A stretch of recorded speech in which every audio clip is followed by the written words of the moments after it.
15 अगस्त 1947 आधी रात को भारत एक नए सवेरे में जागा। सालों की गुलामी के बाद आजादी का दिन आ ही गया, मगर ये खुशी के साथ गम भी लेकर आया।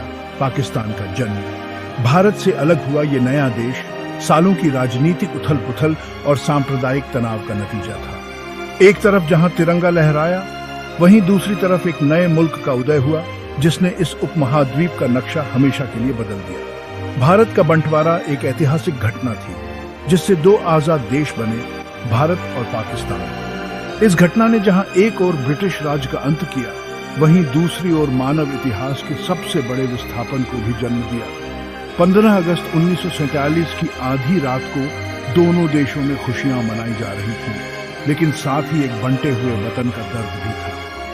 भारत और पाकिस्तान का जन्म केवल एक राजनीतिक विभाजन नहीं था, यह एक गहरा सामाजिक और सांस्कृतिक परिवर्तन था जो आज तक लाखों लोगों की पहचान और नियति को आकार देता है। भारत का बंटवारा अचानक नहीं हुआ था, यह एक लंबे और जटिल इतिहास का परिणाम था। कई कारणों से सांप्रदायिकता बढ़ी और एक अलग मुस्लिम राष्ट्र की मांग उठी। एक मुख्य कारण था अंग्रेजों के फुट डालो और राज करो की नीति। धर्म और संस्कृति के आधार पर लोगों को बांटकर अंग्रेज अपना शासन चलाना चाहते थे। उन्होंने कुछ धार्मिक समूहों को दूसरों से ज्यादा फायदा पहुंचाया, जिससे समुदायों के बीच अविश्वास और दुश्मनी पैदा हुई। 19वीं सदी के अंत और 20वीं सदी की शुरुआत में हिंदू और मुस्लिम राष्ट्रवाद के उदय ने सांप्रदायिक तनाव को और बढ़ा दिया। शुरू में तो इंडियन नेशनल कांग्रेस एकजुट भारत की वकालत कर रही थी, लेकिन मुस्लिम अल्पसंख्यकों की चिंताओं को दूर करने का दबाव बढ़ता गया। मोहम्मद अली जिन्ना के नेतृत्व में मुस्लिम लीग का उदय हुआ, जिसने पाकिस्तान के निर्माण की पुरजोर वकालत की। जिन्ना का तर्क था कि मुस्लिम और हिंदू दो अलग अलग राष्ट्र हैं, जिनकी सांस्कृतिक और धार्मिक पहचान अलग अलग है और उनका एक साथ रहना असंभव है। 1940 के दशक में, खासकर द्वितीय विश्व युद्ध के बाद, पाकिस्तान की मांग तेज हो गई। युद्ध के समय की अनिश्चितता का फायदा उठाते हुए मुस्लिम लीग ने अलग मुस्लिम राष्ट्र के लिए अपना अभियान तेज कर दिया। कांग्रेस आजादी की लड़ाई में व्यस्त थी और उसे एकजुट भारत के अपने विजन और मुस्लिम लीग की बढ़ती मांगों के बीच सामंजस्य बिठाना मुश्किल लग रहा था। दोनों दलों के बीच बातचीत किसी नतीजे पर नहीं पहुंच सकी, क्योंकि अविश्वास और शक बहुत गहरा था। भारत का बंटवारा केवल एक भौगोलिक विभाजन नहीं था, ये लाखों लोगों के लिए एक भावनात्मक और दर्दनाक अनुभव था। बंटवारे के साथ हुई हिंसा ने दोनों देशों के लोगों के मन पर एक गहरा घाव छोड़ा। बंटवारे की विरासत आज तक भारत और पाकिस्तान के राजनीतिक, सामाजिक और सांस्कृतिक परिदृश्य को प्रभावित करती है। जब बंटवारा तय हो गया तो भारत के आखिरी वायसराय लॉर्ड लुईस माउंटबेटन को यह जिम्मेदारी सौंपी गई कि वो इस बदलाव को कैसे अंजाम दें और नए देशों की सीमाएं तय करें। कांग्रेस और मुस्लिम लीग के नेताओं से बात करके माउंटबेटन ने 3 जून के प्लान का ऐलान किया, जो भारत के बंटवारे का खाका था। इस प्लान को औपचारिक तौर पर 1947 का भारतीय स्वतंत्रता अधिनियम कहा जाता है। इसमें 2 आजाद राष्ट्र, भारत और पाकिस्तान, बनाने और उनके बीच संपत्ति, संसाधन और क्षेत्रों के बंटवारे की रूपरेखा तय की गई थी। 3 जून का प्लान हालांकि आजादी का रास्ता दिखाता था, लेकिन यह एक जटिल और विवादास्पद दस्तावेज था।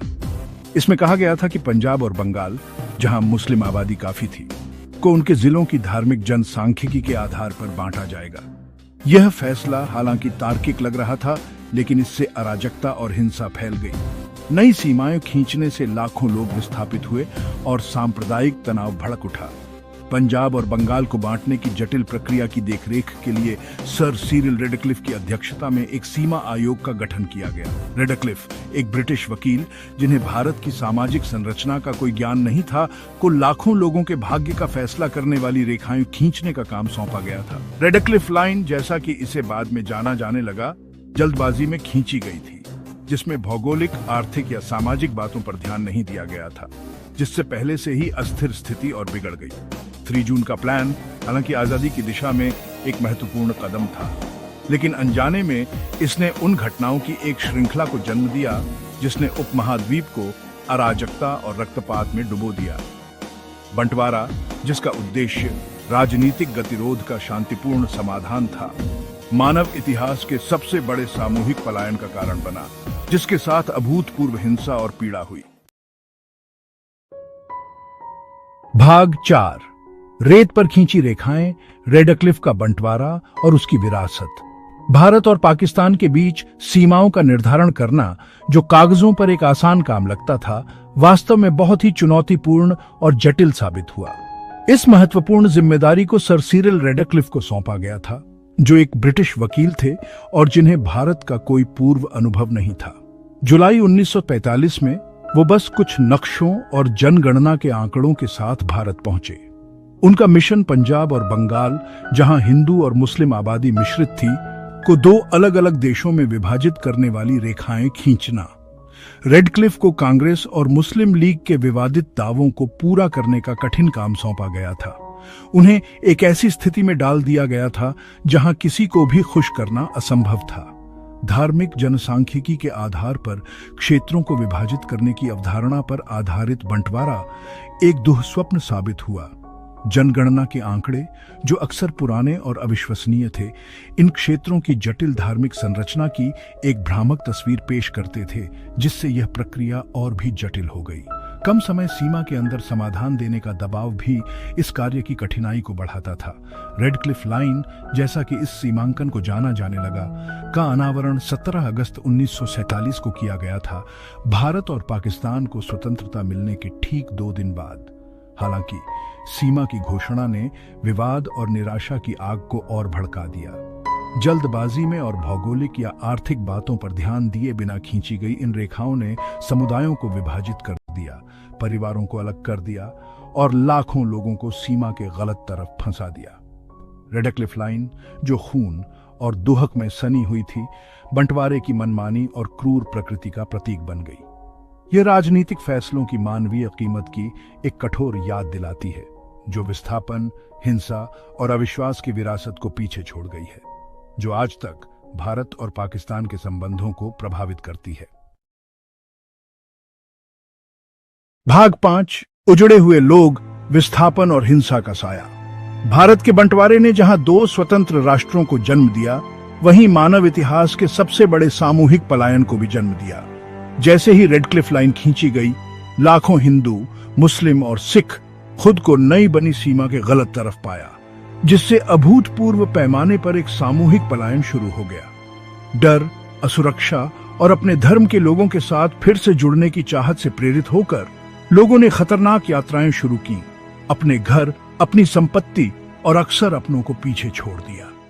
बंटवारा, जिसका उद्देश्य शांतिपूर्ण परिवर्तन था, जल्द ही अराजकता और हिंसा में बदल गया, क्योंकि सांप्रदायिक तनाव, जो वर्षों से दबा हुआ था, भयानक क्रूरता के साथ फूट पड़ा। लोगों का सामूहिक विस्थापन कानून व्यवस्था के टूटने के साथ मिलकर अत्याचारों का कारण बना। हिंसा, हत्या, अपहरण और जबरन धर्मांतरण की भयावह कहानियां आम हो गईं, जिससे दोनों देशों के लोगों के मन पर एक अमिट छाप पड़ी। नई बनी सीमाओं की ओर जाने वाली सड़कें मानवता के समुद्र से भर गईं। उजड़े हुए परिवार अपना मामूली सामान लेकर सुरक्षा तक पहुंचने के लिए बेताब। खतरे से भरी यात्रा ने उन्हें अकठनीय भयावहता से रूबरू कराया। क्षमता से अधिक भरी ट्रेनें नफरत और कट्टरता से भरी भीड़ के निशाने पर आ गई, मौत के जाल बन गई। मौत और पीड़ा की दुर्गंध हवा में व्याप्त हो गई, जो बंटवारे की मानवीय कीमत का एक भयानक प्रमाण थी। बंटवारे के साथ हुई हिंसा केवल धार्मिक शत्रुता का एक सहज प्रकोप नहीं थी, यह अक्सर राजनीतिक ताकतों द्वारा रची गई और उकसाया गया एक षड्यंत्र था, जो अपनी सत्ता को मजबूत करने और पुराने हिसाब चुकता करने का काम कर रहे थे।